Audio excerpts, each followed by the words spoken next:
Abra sua Bíblia para a carta de Paulo aos Gálatas, capítulo de número 1, versos de 6 a 9.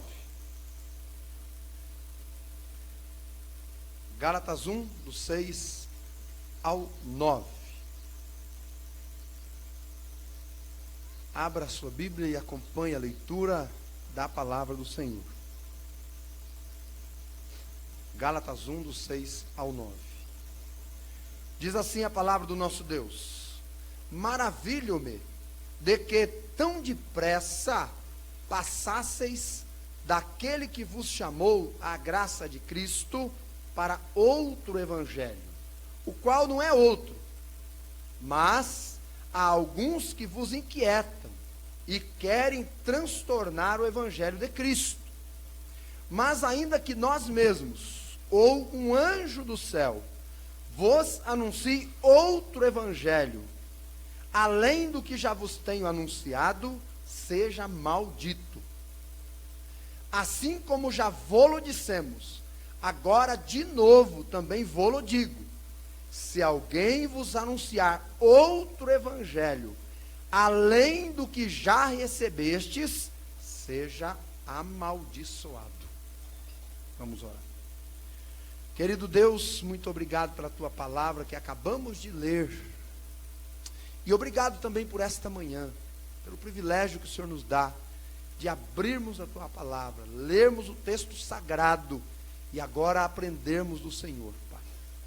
Fale conosco, firme a nossa vida, Pai, enraize a nossa vida na tua palavra, de tal forma que nós possamos ir crescendo saudavelmente, edificados sobre o fundamento dos apóstolos e dos profetas, de tal forma que em tempo algum nos desviemos do puro evangelho, da pura doutrina, da pura palavra do Senhor. Abençoe cada alma que está aqui, Senhor Deus, nesta manhã. Abençoe todos aqueles aos quais esta mensagem alcançará para a glória do teu nome. E com cada um, o Senhor opere, o Senhor fale e transforme para a glória do teu santo nome. A começar por nós, em nome de Jesus Cristo. Amém. De acordo com o IBGE, o Brasil possui hoje 207 milhões de habitantes. Ó, bastante, hein? 207 milhões de habitantes. Sendo que 45 milhões se declaram evangélicos. Vou repetir: 45 milhões se declaram evangélicos. Bastante, né? O Rio de Janeiro tem 6 milhões e meio de pessoas. 6 milhões e meio. E 1 milhão e meio, quer dizer, uma Campinas, ó, dentro do Rio de Janeiro, se declara evangélica. Muita gente, né? Nos últimos 15 anos, houve um crescimento entre os que se declaram evangélicos no Brasil de 61%. São dados do IBGE. 61%. Ou seja, é um aumento significativo. 61%. A grande pergunta que ao ler essas estatísticas, esses dados eu me fiz é: o que é que isso mudou no nosso país para melhor? O que mudou? Você acha que nos últimos 15 anos o Rio de Janeiro mudou para melhor ou para pior? Hã? Deveria ter mudado para melhor, né? Mas parece que tem alguma coisa errada. Deveria, por conta do crescimento daqueles que se declaram evangélicos, o Brasil e o Rio e outros lugares mudar para melhor, não é mesmo? Isso é o que faz senso, é o que seria coerente. Deveria haver mais união, deveria haver menos violência, deveria haver mais compartilhamento e menos isolamento, deveria haver mais justiça e menos corrupção, mais transformação e apego ao reino de Deus e menos apego ao mundo e às coisas daqui. Deveria haver mais igualdade social e menos sofrimento. E eu vos pergunto, é isso que tem acontecido? De acordo com a OMS, Organização Mundial da Saúde, nos últimos 30 anos, o índice de violência no Brasil cresceu 124%. Enquanto o crescimento evangélico foi de 61%, o crescimento da violência foi de 124%, quer dizer, mais do que o dobro. E eu nem preciso mostrar para vocês esses índices de violência, que o crescimento é real. Homicídios, fratricídios, violência doméstica, roubos, homicídios e assim por diante. Quinta-feira, na nossa reunião de casais, do pessoal que tem acima de 30 anos de casados, foi uma bênção. Nós tínhamos 10 casais, foi muito bom, né? Mas nós tínhamos uma senhora que estava aqui conosco e ela estava muito abatida. Ela está tentando se levantar de uma situação muito triste que lhe aconteceu há um mês atrás. Quando ela lia e ouvia sobre aquele rapaz que foi encontrado morto aqui na Líquis da Cunha, dependurado na ponte, mal sabia ela que o próprio filho já estava enforcado dentro de casa. E ela chegou e deparou-se com o filho morto. Tirou a própria vida. Muito difícil, né? É o índice que aponta para a gente o quanto tem crescido a violência, não é, pessoal e envolvendo outras também. Então temos um problema. O problema é esse. Que evangelho é este que cresce no nosso país, mas que ao invés de melhorar a vida das pessoas, parece que piora? Parece que piora. Que ao invés de trazer paz e harmonia, libertação de vícios, não produz efeito, como temos visto no Rio, efeitos para melhor, mas parece ou não impedir, não é? Ou até mesmo colaborar com a degradação humana. Que evangelho é esse? Eu quero afirmar para você que esse é o evangelho maldito. Este é o evangelho maldito, pregado por pessoas que estão debaixo de maldição, conforme Paulo disse aqui. Se alguém prega um outro evangelho, que não é o de Cristo, seja amaldiçoado. E consequentemente, quem vai atrás desse evangelho, está debaixo de maldição, e consequentemente, vai indo de pior para pior. Razão da qual nós vemos essa situação no nosso país. Este evangelho pregado por pessoas que estão debaixo de maldição, porque estão pregando outro evangelho, não é o evangelho bíblico. Não é, irmãos, não é o evangelho bíblico. Este é o evangelho híbrido, misturado, humanizado, mercadejado, deturpado. Este não é o evangelho bíblico. O evangelho bíblico, o verdadeiro evangelho, é o oposto disso daí. É o oposto. Porque o evangelho bíblico significa boas novas, significa boa notícia, significa novas, note, novas, de grande alegria. E eu quero dizer que nas palavras de Paulo, o evangelho bíblico significa poder de Deus para salvar o que crê. Poder de Deus. Nas palavras de Nicodemos, lá de João 3, significa libertação das trevas e da ignorância. Nas palavras da mulher adúltera, significa perdão e nova oportunidade de vida. Perdão e nova maneira de viver. Nas palavras de Zaqueu, significa transformação de valores passageiros para valores eternos. Valores eternos. O evangelho, nas palavras do cego filho de Timeu, significa: eu era cego, mas agora vejo. Agora vejo. Nas palavras do ladrão da direita de Jesus na cruz, significa a maior prova de amor e segurança que já se viu.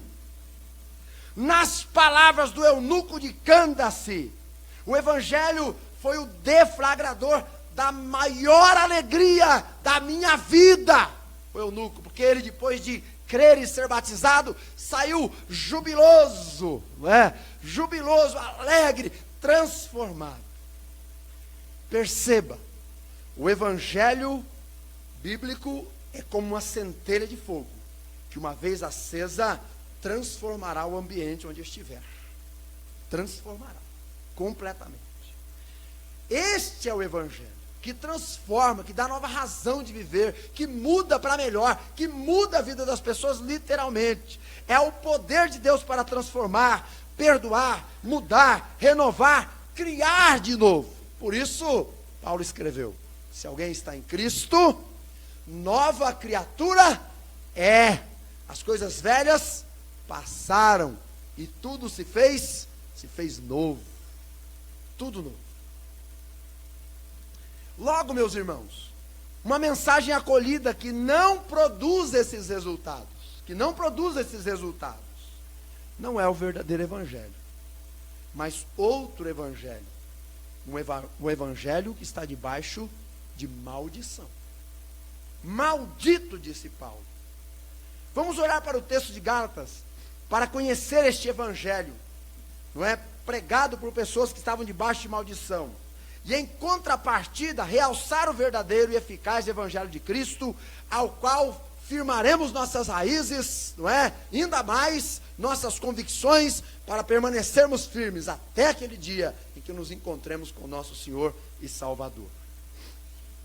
Em primeiro lugar, o que significa o evangelho maldito? O que significa o evangelho maldito? E aí os versos de 6 a 9, no texto que nós lemos, já nos ajudam a entender. Se você fez uma leitura atenciosa, você vai conseguir responder a pergunta que eu vou te fazer agora. Quantas vezes nesses versos de 6 a 9 aparece a expressão outro evangelho? Quantas vezes aparece? Ou a frase inteira outro evangelho, ou somente outro, já se referindo a outro evangelho? Quantas vezes aparece ali, nos versos de 6 a 9? Dá uma olhadinha aí, rapidamente. Pense, não é? E você vai encontrar aí pelo menos 4 vezes. Pelo menos 4 vezes aparece a expressão outro evangelho. Não é? E outro é um pronome definido e determinante. E ele aparece então 4 vezes nesse texto aí. Anote isso aí, grife, faça um círculo, né? Para você saber desse outro aí. Logo começamos então a ter luz na mente. O evangelho maldito nada mais é do que outro evangelho, e não o de Cristo. Outro evangelho, não o de Cristo. E no final do versículo 6 e começo do verso 7, isso vai ficar bem claro. Agora preste atenção nesses 2 versículos para você entender bem isso aí. No final do verso 6 e começo do verso 7, diz assim, ó, Paulo escrevendo diz assim, outro evangelho, o qual não é outro. Essa expressão, outro evangelho, o qual não é outro. Há 2 palavras no texto original grego que identificam essa palavra, essa expressãozinha outro. A primeira é alós, que significa outro do mesmo tipo. Outro do mesmo tipo. Ou seja, um exemplo prático. Um Fusca, outro Fusca, outro Fusca, outro Fusca. Tudo Fusca. Há um Fusca ali, há outro ali. Outro do mesmo tipo. Agora, existe uma outra palavra para outro, não é? Que é héteros. E que significa outro, mas de tipo diferente. Outro de tipo diferente. Então, você diz lá, um carro Fusca, um carro Fiat, um carro Chevrolet, e assim por diante. De outro tipo. Não do mesmo, de outro tipo. Outro tipo diferente. Quando Paulo está dizendo o outro evangelho, ele diz assim, o qual não é outro. O que ele está dizendo? O que ele quer dizer com isso? Ele está dizendo, é um evangelho que não é o evangelho de Cristo. É outro de tipo diferente. Não é do mesmo tipo. Em uma outra carta do Novo Testamento, Paulo diz assim, olha, não me importa se não está pregando por inveja, por porfia, por isso ou por aquilo. O importa é que está sendo pregado o evangelho. O mesmo evangelho. Mas aqui não. Aqui é outro de tipo diferente, completamente diferente. E aí, quando Paulo escreve a carta aos Gálatas, toda a carta foi escrita para combater este outro tipo de evangelho, que é um evangelho maldito, introduzido por pessoas malditas, que está produzindo um fruto maldito no meio da igreja, perturbando e pervertendo a igreja de Cristo. Como é que ele faz isso? Primeiro, nos capítulos 1 e 2, ele escreve uma defesa do verdadeiro evangelho. A melhor maneira de você conhecer o falso, não é conhecer o falso, é conhecer o verdadeiro. Então Paulo começa descrevendo o verdadeiro evangelho. Então você não precisa ficar preocupado com seita disso, seita daquilo, aceita cartão, aceita não sei o quê. Não precisa ficar preocupado com isso, né? Você se preocupe em aprender, em aceitar na sua vida, em receber na sua vida o verdadeiro evangelho. É isso que tem que acontecer. Porque uma vez que você está no verdadeiro, facilmente você vai distinguir aquilo que é falso. Mas se eu não tiver raiz no verdadeiro, como é que eu vou saber o que é falso? Por isso Paulo faz uma defesa. Capítulo 1 e 2, ele defende o verdadeiro evangelho. Interessante que ele faz isso contando, a partir do versículo 11, como é que o verdadeiro evangelho operou na vida dele. Então ele dá o seu testemunho pessoal. Gente, a gente não tem como pregar para outros aquilo que não mudou a nossa vida. Não tem. Eu não posso dizer para uma pessoa que o evangelho transforma, que o evangelho muda, que o evangelho liberta, que o evangelho produz vida, se na minha vida isso não é real. Então, antes de combater os Gálatas, Paulo diz assim: olha, o verdadeiro evangelho ele muda para melhor. Aí ele descreve o pior dele e o de melhor que o evangelho fez na sua vida. Olha que coisa maravilhosa. Então ele faz uma defesa no capítulo 1 e 2 do verdadeiro evangelho. E nesta sua defesa, aqui no capítulo 1 e 2, ele diz claramente que a salvação é pela graça de Deus mediante a fé em Cristo somente. Somente. Logo Paulo está dizendo, qualquer evangelho que pregue salvação, além da graça e da fé em Cristo, é outro evangelho. É um evangelho que está debaixo de maldição. Segundo, nos capítulos de 3 a 4, Paulo, depois de defender o evangelho, ele explica o evangelho. Ele elucida o evangelho, ele mostra o que o evangelho produz. E aí ele vai dizer algumas coisas importantes.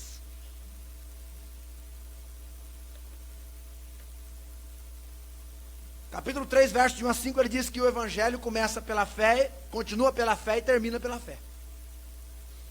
Capítulo 3, verso de 1 a 5. Capítulo 3, versículos de 6 a 9, ele diz que esta fé foi a que justificou Abraão, e é a que justifica hoje, e é a que justificará até o dia de Cristo. Capítulo 3, do versículo 10 ao 14, ele diz que todos os que confiam em Cristo pelo evangelho são libertos da maldição. Capítulo de 3, versículos de 15 a 18, ele diz que a promessa feita a Abraão, o pai da fé, não foi anulada pela lei por causa do evangelho.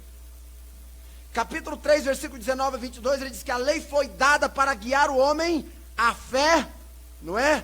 A fé no evangelho, não para salvá-los e não para anular o evangelho. Então a lei foi só um guia, uma seta que apontava para Cristo, o evangelho.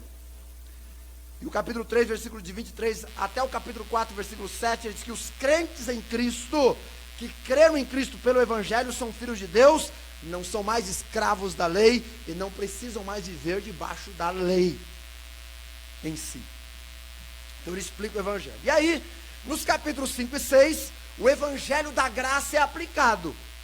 Então ele explica o evangelho da graça, dizendo que esta graça do evangelho é o que traz libertação. Por isso, no capítulo 1 diz assim, no capítulo 5, verso 1 diz assim: estai, pois, firmes na liberdade com que Cristo vos libertou, e não torneis a meter-vos debaixo de jugo de servidão novamente. Esteja firme na liberdade com que Cristo vos libertou. Aí ele faz a aplicação de como é que é essa vida de liberdade. Por isso que você vai encontrar aí no capítulo 5, aquela expressão, ande no Espírito. Porque a lei de Cristo, o evangelho, nos traz a viver uma vida sob o comando do Espírito Santo, não da nossa carne. Então ele aplica o evangelho, não é? E ele indica então 3 efeitos que essa liberdade opera pela graça. Primeiro, libertos da separação de Deus, somos feitos filhos de Deus permanentemente. Libertos de nós mesmos, fomos capacitados a amar o próximo agora, capítulo 5, verso de 3 a 15. e libertos da escravidão do pecado, andaremos no poder do Espírito Santo, capítulo 5, versos 16 a 26. Logo, a carta aos Gálatas, irmãos, é um esforço de Paulo para estancar a enxurrada de heresias que o outro evangelho estava trazendo para dentro da igreja. O evangelho maldito estava levando os libertos pela graça de volta à escravidão da lei. Porque o evangelho maldito não liberta, ele escraviza. Você pode ver. O evangelho que não é o de Cristo leva a pessoa para um jugo de escravidão. Literalmente, a pessoa fica escrava daquela igreja, daquele ensino, daquela doutrina, e ela tem medo de sair dali por conta de prejudicar o pastor, ou o ancião, ou sei lá quem, não é? Talvez ela mesma, porque ela pensa que está ali, e ela não tem outra alternativa. Mas o evangelho de Cristo liberta e traz aquilo que o irmão Rodney falou. A pessoa passa a viver debaixo da iluminação da sua inteligência, não é? Guiado pelo Espírito de Deus. Então, o que é o evangelho maldito? É aquele pregado por pessoas que estão debaixo de maldição. É o evangelho que não é outro evangelho igual ao de Cristo. Ele é um evangelho diferente. Ele vai além. Segundo lugar, quem é que prega o evangelho maldito? Versículos 7 e 8. Isso aí é muito importante, olhe lá. Versículos 7 e 8. Mas há alguns que vos inquietam e querem transtornar o evangelho de Cristo. Mas, ainda que nós mesmos, ou um anjo do céu vos anuncie outro evangelho, que vá além do que vos tenho anunciado, seja amaldiçoado. Você já percebeu como tem surgido milhares de pregadores, e todos dizendo estar com a verdade? Você liga a televisão, aquele fulano daquela emissora, não é? Que é daquela igreja, está lá, e ele fala de tal maneira que a única verdade que existe é a que está com ele. Era assim nos dias de Paulo também. E Paulo surpreende alistando 3 grupos aí, não é? Que poderiam estar pregando o evangelho maldito. Primeiro, ele diz alguns. Há alguns que vos inquietam. Quem eram estes alguns? Estes eram os que naquele momento pregavam e eram a causa da apostasia dos Gálatas. Eles eram chamados judaizantes. Estes alguns eram chamados judaizantes. Para esses judaizantes, olha só, o que Jesus havia feito na cruz não era suficiente. Eles diziam, creia em Jesus, mas guarde as cerimônias da lei. Creia em Jesus, mas circuncide-se também. Creia em Jesus, mas pratique boas obras para ser aceito por Deus. Para eles, o sacrifício de Jesus na cruz não era nem perfeito, nem completo e nem cabal. Não era. Faltava alguma coisa. Havia alguma coisa que o homem tinha que fazer. Meus irmãos, há muitos pregando essa mensagem hoje. Olha, muitos. Mas muitos mesmo. Eu vou dar algumas frases aqui, você vai identificar sem que eu possa contar o santo. Tá bom? Creia em Jesus, mas faça boas obras para ser aceito por Deus. Você sabe quem é que prega isso? Creia em Jesus, mas guarde a lei, o sábado, para você ser aceito por Deus. Creia em Jesus, mas siga os escritos de Charles Russell, a sentinela. Eles são sagrados. Creia em Jesus, mas siga os ensinos do anjo Moroni, que Joseph Smith difundiu, conhecido como o livro Mórmon. Siga a Jesus, mas seja batizado na CCB, senão não tem valor, pois só a CCB salva. Descubra a sigla aí, por favor. E ainda mais, um slogan que você vê em muitos carros: tudo com Jesus e nada sem reticências. Claro, você já sabe disso, você já viu isso aí pelas ruas, não é? E assim vai, judaizantes dos nossos dias. Cristo mais alguma coisa. Sabe qual é o problema deles? Pisam o sangue de Cristo e o tornam nulo. Deixe-me te fazer uma pergunta. Se tivéssemos 2 prédios aqui nessa região da Vila Teixeira, cada um com 150 andares, é um milagre aqui no Brasil, né? Mas vamos supor que tivesse acontecido esse milagre. E daí, não é? Te oferecessem $1 milhão para você ir assentado dentro da carriola daquele camarada que anda sobre cabos de aço. Conhece? Aquele camarada que anda, ele anda por aí, todo esse mundo, né? Ele coloca aquele cabo de aço lá em cima e atravessa para lá, e atravessa para cá, de olho vendado, com a perna só. O cara é bom. Aí te oferecem $1 milhão para você sentar na carriola que ele vai empurrar. Não é? E aí ele fica todo entusiasmado ali, e você também, para ganhar $1 milhão. Não, eu topo, claro, vamos lá. Né? Pela fé, né? Vamos lá. Mas na última hora, quando eles estão terminando de estender o cabo de aço, faltou um palmo. Puxa, um palmo. Para atingir de um prédio ao outro. E aí alguém diz assim, vamos fazer o seguinte, vamos amarrar uma corda. Eles pegam a corda e terminam de... Um palmo só, gente. O que é um palmo? Eles terminam de amarrar o cabo de aço com a corda, um palmo. Eu quero fazer uma pergunta para você agora. Ainda assim você iria? Não, pastor, nem se fosse o cabo de aço eu não iria. Tá bom. Mas vamos supor que você tivesse coragem para ir. Agora sabendo que não tem mais o cabo de aço até o final. Mas só tem 5, dá o quê? 10 centímetros? Com a corda. Você ainda iria?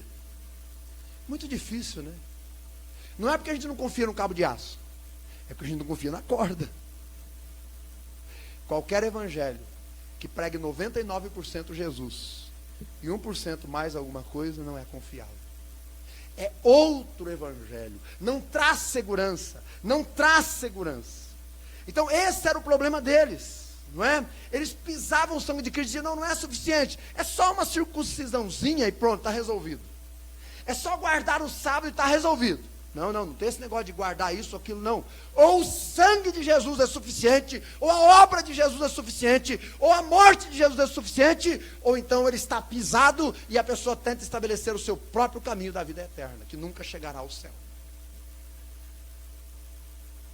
Então Paulo diz assim, estes outros são estes. E estes estão nos nossos dias, irmãos. Abra o teu olho e os teus ouvidos. Os outros 2 grupos de pregadores que Paulo elenca do texto aí no versículo 8 são hipotéticos. Aí ele diz assim, ainda que nós mesmos preguemos um outro evangelho, ou ainda que um anjo descendo do céu pregue para vocês outro evangelho, seja amaldiçoado. Pense no que Paulo está dizendo. Paulo está dizendo assim, de dentro da própria igreja de Cristo, podem surgir pessoas que você conheça, que você confie, que já andou com você 10 anos, e de repente essa pessoa começa a pregar outro evangelho. Mesmo que seja esta pessoa, seja amaldiçoado. Não aceite, sob hipótese alguma, um outro evangelho, porque o evangelho é maior do que o pregador, a mensagem é maior do que o mensageiro. Tem que ser assim. Nós vamos passar, irmãos, mas a palavra de Deus não passará. É ela que tem que prevalecer, é ela que tem que permanecer, é nela que nós temos que estar enraizados. Jamais aceite. Veja que Paulo está declarando que o erro dos Gálatas então foi o quê?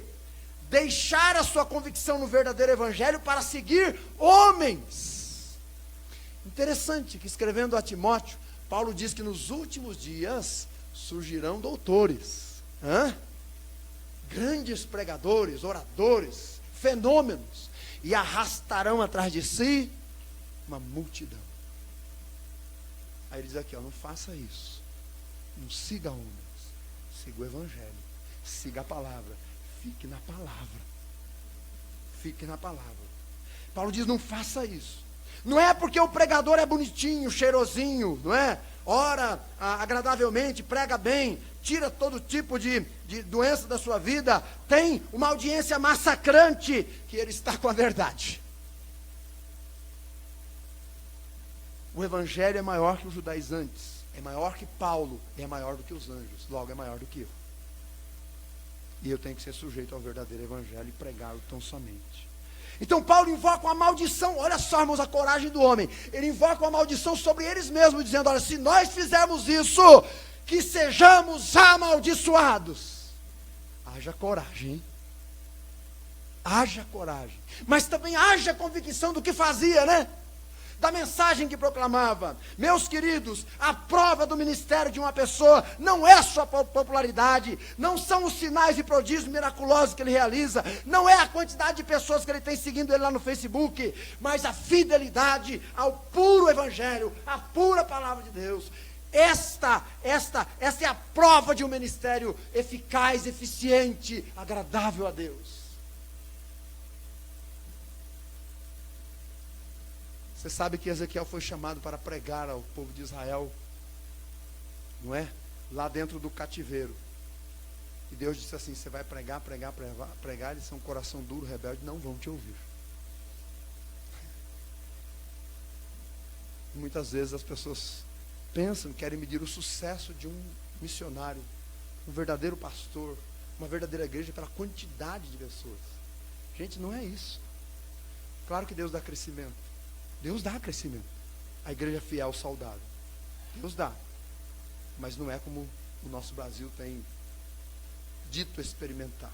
Um evangelho que não muda nada. Não é? Nada muda, então, se você não segui-lo também. Terceiro lugar, penúltimo. O que o evangelho, o que prega o evangelho maldito? O versículo 8 ele diz assim, é o evangelho que vai além do que já vos tenho dito. Notemos que o apóstolo Paulo diz, evangelho que vai além do que eu vos tenho anunciado. O evangelho maldito é o que vai além do evangelho bíblico. Os judaizantes não se contentavam com a obra de Cristo. Eles ensinavam que as pessoas eram aceitas pelo que faziam pela lei, não pelo que Cristo fez na cruz. Veja, eles dizem assim lá em Atos 15:1, se vocês não se circuncidarem, segundo o costume de Moisés, não serão salvos. Automaticamente estão dizendo, só crer em Jesus não adianta nada. Jesus já advertiu estes malditos ensinadores. Ele diz assim, acautelai-vos dos falsos profetas, que se vos apresentam disfarçados em ovelhas, mas por dentro são lobos roubadores. Acautelai-vos. E ele diz mais, nos últimos dias surgirão muitos falsos profetas. E gente, eu não preciso nem dizer isso para vocês. Quantos falsos profetas tem hoje? Pregadores mentirosos, que vão muito além daquilo que a palavra de Deus diz. Sabe, o evangelho maldito proíbe o que Deus não proíbe. Enfatiza o que Deus não enfatiza. Pinta um Deus tão egoísta, não é? Tão egoísta, que se ele não for o tempo todo mimado pelos seus, então ele se voltará contra eles com uma ira fulminante a qualquer momento, não é? Eles se esquecem que Deus é soberano, mas sua soberania é sustentada e operada com base no seu amor e na sua graça. Cuidado com o evangelho que vai além. Eu tenho aprendido, todo extremismo é perigoso e perturbador. Precisamos ver o equilíbrio que o evangelho produz. Nem tudo que eu não gosto na igreja, por exemplo, é pecado ou é errado. Se for bíblico, é eu que tenho que me acomodar, não ela a mim, né? E último lugar, como lidar com o evangelho maldito? Tenho 3 minutos. Versículo 8 e 9. As duas expressões finais. Seja amaldiçoado. Pronto. É isso. Seja amaldiçoado. Nós temos que aprender a lidar com isso e ter coragem, viu, gente? Porque às vezes a gente fala assim, não, mas eu sei, eu consigo lidar com a situação. Aí bate um falso profeta na porta da nossa casa, a gente recebe, põe dentro de casa, dá café, bolo, ouve tudo que o camarada vai falar, não diz uma palavra, ele sai e diz assim, Deus te abençoe. Dá licença. Como assim Deus te abençoe? O camarada está trazendo uma mensagem maldita para dentro da minha casa, e ainda eu vou dizer para Deus te abençoe? Não, minha Bíblia diz, nem recebais em casa. Nem recebais em casa. Porque esse evangelho que prega está debaixo de maldição. Como lidar com o falso evangelho? Primeiro, conheça o verdadeiro. O verdadeiro evangelho diz, a lei nos serviu, claro, de guia até Cristo. E em Cristo fomos salvos. Paulo, no capítulo 10 de Romanos, versículo 3, diz, o fim da lei é Cristo. Cristo cumpriu a lei, absorveu a lei. Quem está em Cristo cumpriu a lei. Ponto final, acabou. A lei mostra o que nós somos, pecadores. A lei mostra o que o pecado causou a morte. A lei mostra o preço do resgate, a morte de Cristo. A lei foi satisfeita em Cristo. Os que estão em Cristo cumpriram a lei. Tudo isso que eu estou te dizendo está aí no livro, está aí na carta aos Gálatas. Segundo, então conheça o verdadeiro. Segundo, rejeite o falso. Seja anátema. Paulo diz no versículo 1, não vos torneis a colocar-vos debaixo da lei novamente, não faça isso. Ou seja, rejeite o falso evangelho, o híbrido, legalizado, humanizado e blasfêmio. Essa rejeição envolve também quem prega este evangelho. Se alguém vos trazer outro evangelho, seja anátema. Essas pessoas estão debaixo de maldição. Então, fuja destes pregadores na internet, no Face, na TV, no rádio, que estão pregando um outro evangelho, gente. Fuja. Não, mas naquela área ele prega. Tá. Só que naquela área que ele prega bonitinho, lá dentro, sem que você perceba, ele está colocando um falso evangelho. Cuidado. Segundo, fuja dos seus ensinos perspicazes. São astutos. Eles dizem tudo com Jesus, nada sem o sábado. Tudo com Jesus, nada sem os milagres. Tudo com Jesus, nada sem o batismo. Tudo com Jesus, nada sem revelações, manifestações miraculosas. Fuja do evangelho que vai além. Diga assim, tudo com Jesus e só com Jesus. E só com Jesus, nada mais. Nada além. Aliás, Apocalipse 22, 18, 19 diz que se alguém acrescentar ou tirar, as maldições do Apocalipse vão cair sobre a vida da pessoa. Ó. É preciso ter juízo, irmãos. Concluo. Paulo estava espantado com a debandada dos gálatas do verdadeiro evangelho para o maldito evangelho. Diz, maravilho-me! Os pregadores deste evangelho não amavam a Cristo, nem a mensagem, nem as almas. Eram amantes de si mesmos, como os de hoje também. E eles tinham dois motivos. Você pode ver isso lá no capítulo 6, versículo 12, os dois motivos, tá? Vou terminar porque meu tempo já deu. Primeiro, orgulho pessoal. Lá eles dizem assim, no capítulo 6, versículo 2, não é? Diz 12, versículo 4, mostrar boa aparência na carne. Mostrar uma boa aparência na carne, quer dizer, viver de aparências, orgulho pessoal. E segundo, eles pregavam esse falso evangelho para fugir da perseguição. Está lá no versículo 12. Somente para não serem perseguidos por causa de Jesus Cristo. É aquela pessoa que quer seguir a Cristo, mas também quer seguir aquela outra e tal. Uma amizadezinha com o mundo, porque não quer ser perseguida. Também não vai ser salvo. Não vai ser salvo. Porque não creu completamente em Cristo como Salvador.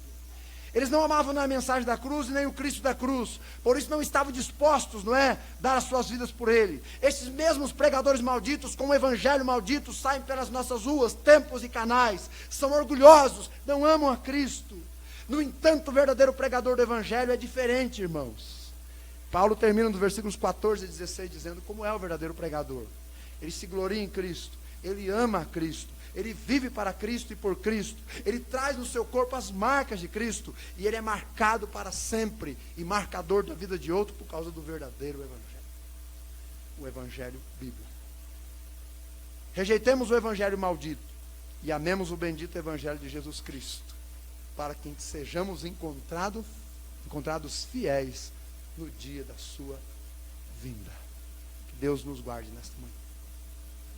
Senhor, muito obrigado pela tua palavra. Que o teu nome seja louvado, que o Senhor seja engrandecido. Livra-nos do evangelho maldito e dos malditos pregadores do falso evangelho. Ó Deus, livra-nos também de proclamarmos erroneamente a tua palavra. Que o Senhor nos dê graça para vivermos uma vida fiel à sã doutrina, à santa palavra do Senhor. Nem desviando-se para a direita nem para a esquerda, apenas vivendo o evangelho como ele é e nada mais. Faz-nos realmente, Deus, nos bastar naquilo que Jesus fez por nós, porque a morte de Jesus é completamente cabal, perfeita e suficiente. Nada mais precisamos. Damos-te graças por isso em nome de Jesus. Amém.